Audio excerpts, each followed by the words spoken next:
it makes sense. Gentle parenting makes sense to me. Let me fix this a little bit more. Because when children are little kids, they don't understand. But then they grow up, they get a little older, and that's when it doesn't start making sense for me, because they already understand limits. They already understand reasons. We don't need to be that soft with them. And then I was like, wow, like people relate gentle parenting with being soft. And they relate gentle parenting with not having limits, which is the opposite. We do have limits. We are not permissive parents, because permissive parenting is very hands off. And in this video, I'm going to tell you how we set limits as gentle parents, because we do it without using shame, blame, without punishing our kids, without making them feel like a failure. If you are new to me, hello, my name is Marcela Collier. So I'm here in my vanity. I'm going to do my makeup while we talk about how we, as gentle parents, set boundaries. And this is something that we, as our parenting coaches in HIC Parenting Education, help our clients through on week 9 of our parenting with understanding coaching program. And if you are interested about getting personalized direct guidance from one of our professional parenting coaches in HIC agency, then there is a link below for you to apply or to access our free session that is coming up really soon in Zoom. You get to ask us your questions about parenting. But basically, on week 9 of this program, we talk about how to set boundaries that stick for our children in a way that is respectful, in a way that takes in consideration their opinion, and at the same time that sticks. So how do we do this? But before we go there, I encourage you to subscribe to our YouTube channel, hit the notification bell, because every week we upload new content here to help you heal reactivity, connect more with yourself, with your children, so you can respond with what you and your children need. Okay, so I'm going to start with my primer so far. This is Melanie, Bright Side. I'm not a beauty guru expert. I'm a parenting coach, but I do like to do my makeup. So, what are boundaries? That's the first thing. And that's the first thing that we, as parents who are conscious parents, differ from traditional parents or traditional parenting. The role or the goal of boundaries for us is to teach our children how our family function, to teach our children our values, to teach our children what our dynamic is. So those limits, different from traditional parenting methods, it's not about what the parent wants.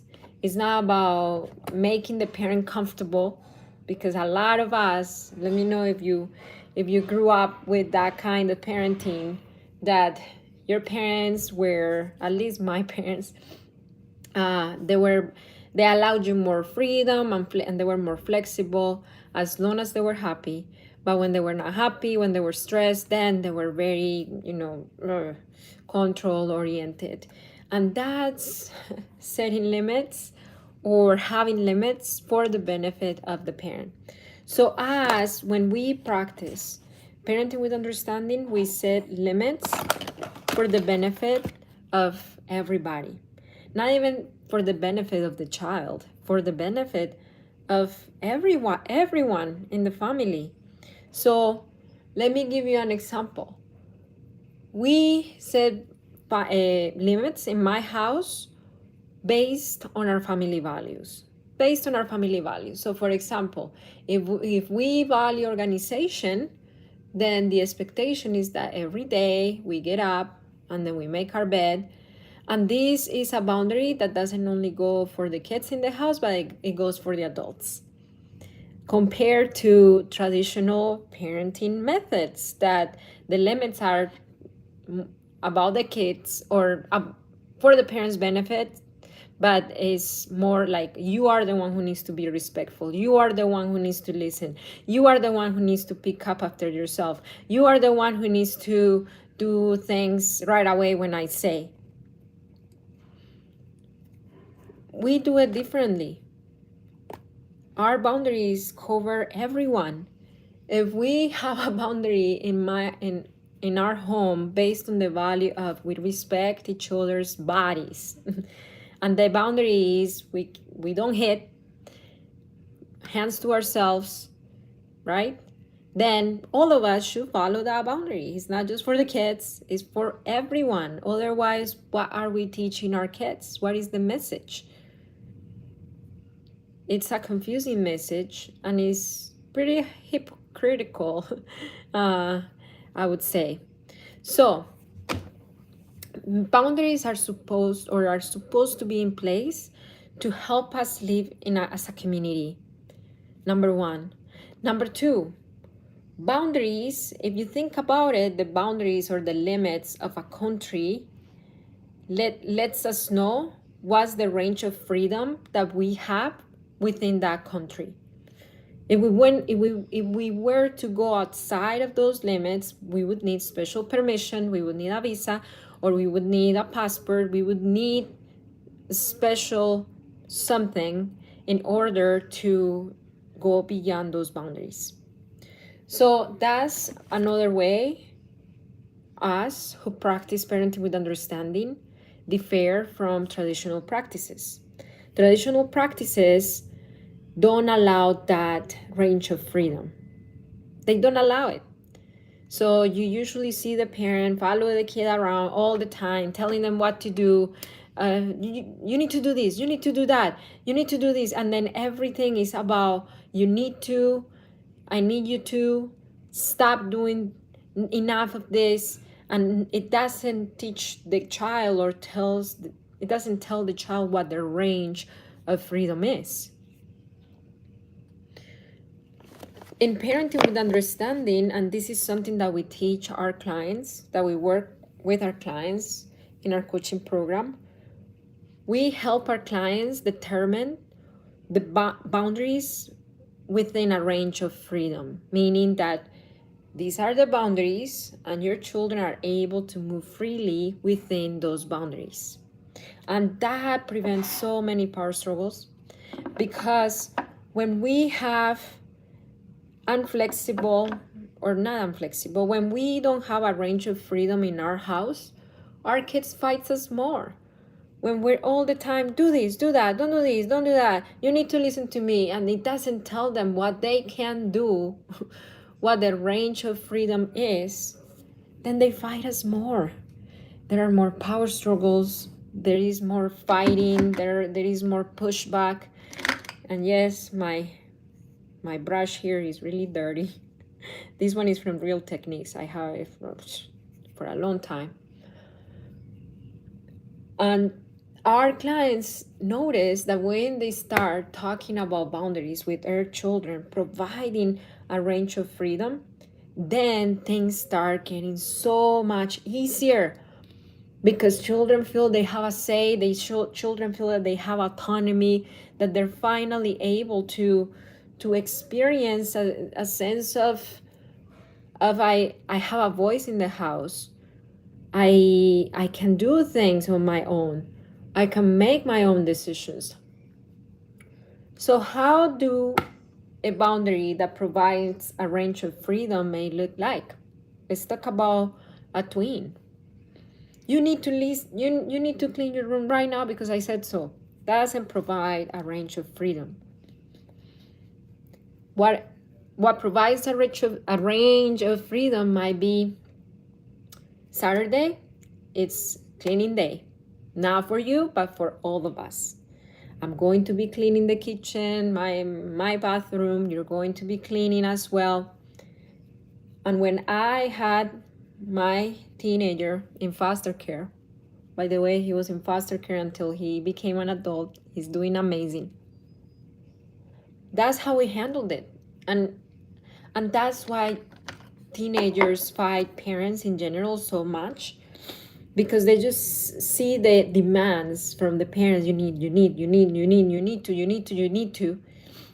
And then it seems and it looks unfair to them. Like they're telling me that I cannot have iPad right now, iPad time, or be on my phone, yet my parents are on their phone all day. So how I said, we make it unfair for our kids. But if after dinner is screen-free time, and that's the boundary, then that's the boundary for everybody. And the range of freedom is, okay, let's just say, like, boundaries differ from family to family, but let's just say in a family, they are able to have, the range of freedom is that electronics are for the afternoon, but when it comes to the whole morning or after dinner, then no more screen time. So that's that range of freedom for everybody, not just for the kids, for everybody. And that's when children see that boundaries are fair. Why do kids fight so much about boundaries being not fair? They fight so much because they see the parents not preaching not doing what they preach. They see the parents not complying with the boundaries that they put for the kids.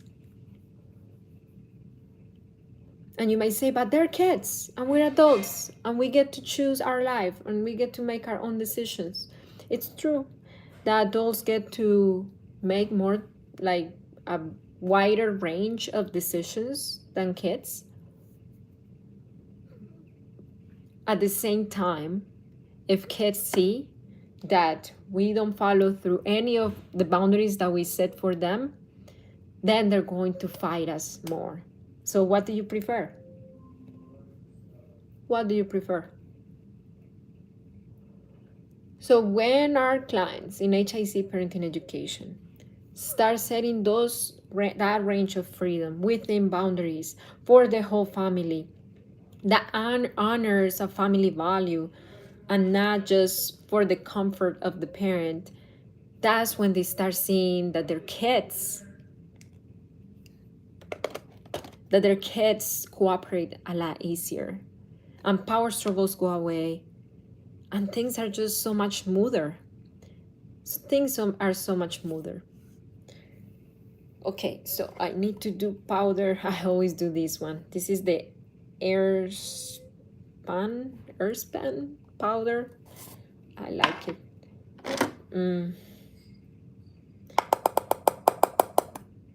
Tap. So boundaries provide a range of freedom. Boundaries are for the benefit of everybody. And the last thing is that boundaries come from family values. So family values. What is your family value when it comes to your boundaries? And this is something that we really work with our clients, because sometimes those boundaries are set for children from not from values, but from their parents' unresolved childhood issues and trauma. Let me give you an example, and that's how I lived it growing up.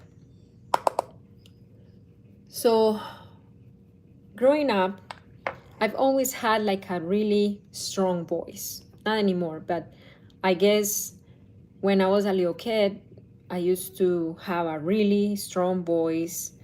And then my father's boundary was to keep a softer tone of voice, always. It didn't matter if we were in the house, outdoors. I was always redirected for, you're speaking too loud, soft, you're speaking too loud. And many times I got punished because according to them, I was speaking too loud.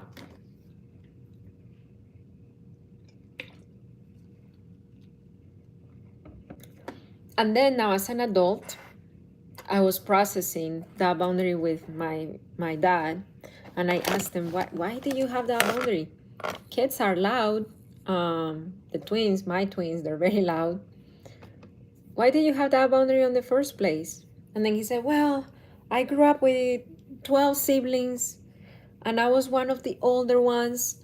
And every time somebody ended up crying, I was the responsible one, and I was the one who got spanked and punished. And I was like, wow.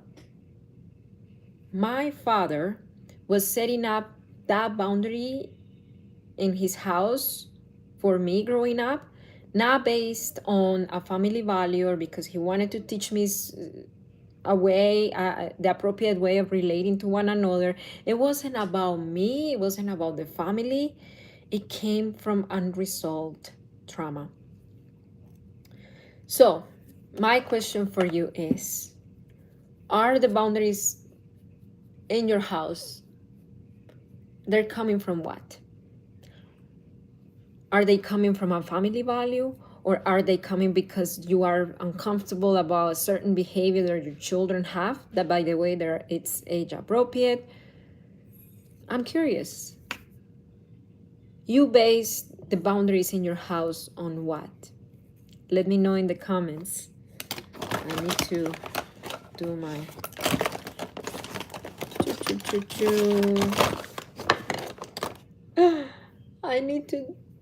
I think I should have done this before I put my foundation on, but oh well, what else can I do? So and that was an eye-opener for me, and at the same time I was thinking, I suffer so much not meeting my parents' expectation of having a soft tone of voice. And it wasn't even set up for my benefit. It was because it was soothing my father inner child wounds. That's why it was set up. And then I remember thinking as well, was that an age appropriate boundary? Because I kept breaking it. I grew up with ADHD, with impulsivity. I was a kid. So was it realistic, developmentally realistic for me to keep a softer tone at all times? And that's the last thing that I wanted to share with you. For boundaries as gentle parents to stick, they don't only have to come from family values. They don't only have to honor the benefit of the whole family. They don't only have to provide that range of freedom, but they need to be age appropriate.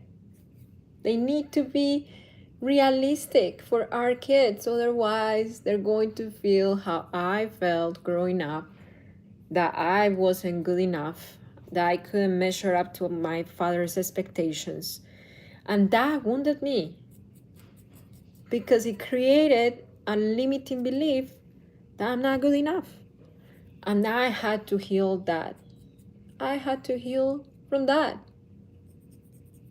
So, another question that I have for you: how developmentally appropriate your boundaries are in your house? I think all messages are visible. No, I don't want to learn more. Your advices through the years has helped me. Thank you so much. Thank you so much for being here. I need to get rid of my mustache.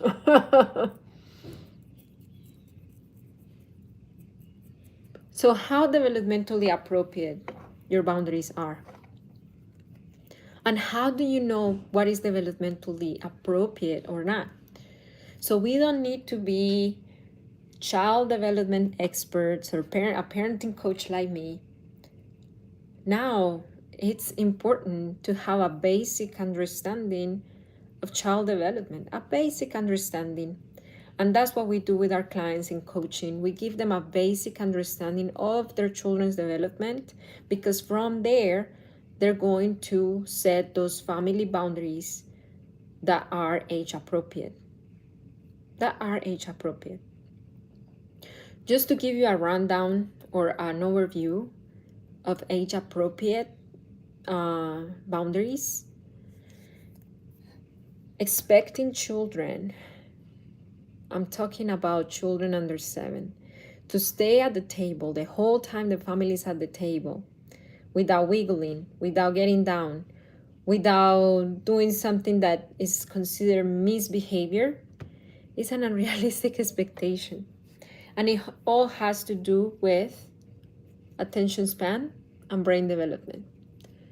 Little children's attention span is about 3 to 4 minutes per year of age. 3 to 4.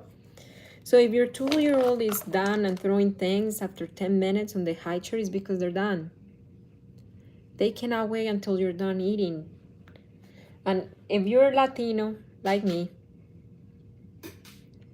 I know that in many cultures, sharing the table and being on the table and not getting up until the father of the father or the mom gets up. Hi. Hola. You wanna say hi to the peeps? To who? No, I'm just doing a live. We're Okay. talking about boundaries. Oh yeah. Brian, come here. Come here, Lola. Let me see if Brian and I are on the same page. Oh. Look at this little kitty. So cute. She doesn't like to be held. Brian, what are boundaries for you? Or what is the goal of having a boundary? Set limits and safety and expectations. That's what it is. Okay. And what are the elements for you or the characteristics of a good boundary? Look here. This is where they are. Gotcha. Yeah. So it's clear. It's safe, and they know the expectation. I mean, those are, and it has parameters with healthy choice. So it's not a control thing, but it's really a safety, and offers boundaries, safety for not only our little ones, but we all have boundaries, even as adults, right? We all have boundaries. Yep. So it sets those expectations in there. Right. So I was telling them that boundaries have different elements. Number one, they come from family values. So, for example, we value a clean home, so the boundary might be that Saturday is cleanup day, for example. Right. Boundaries provide a range of freedom. So it's not about what they cannot do, but what they can There's do. still choice within there. Those boundaries. Boundaries are age appropriate, and they consider the child's capabilities. Right. Not just age appropriate, but are they emotionally able to follow through that boundary, right? Right. Are they developmentally able to follow through that boundary? Yeah, because boundaries change with ages, like you said. Even go from like a little baby to a toddler. The physical boundaries change. As they start crawling, and when they transition to walking, that physical boundary changes again. So that's just kind of an example as they change developmentally. Yeah. Okay, I think All we're right. done. I'm gonna cook some dinner. Okay. Bye, everybody. Say bye. So, those are boundaries. Let me know in the comments what your parameters are when it comes to boundaries, and keep parenting with understanding. I highly encourage you to join us for our live session in Zoom. We are going to be there interacting directly with you. We're going to talk to you directly. The link to register is in the description of this video. And yeah, I'll see you next time. Bye. How do I?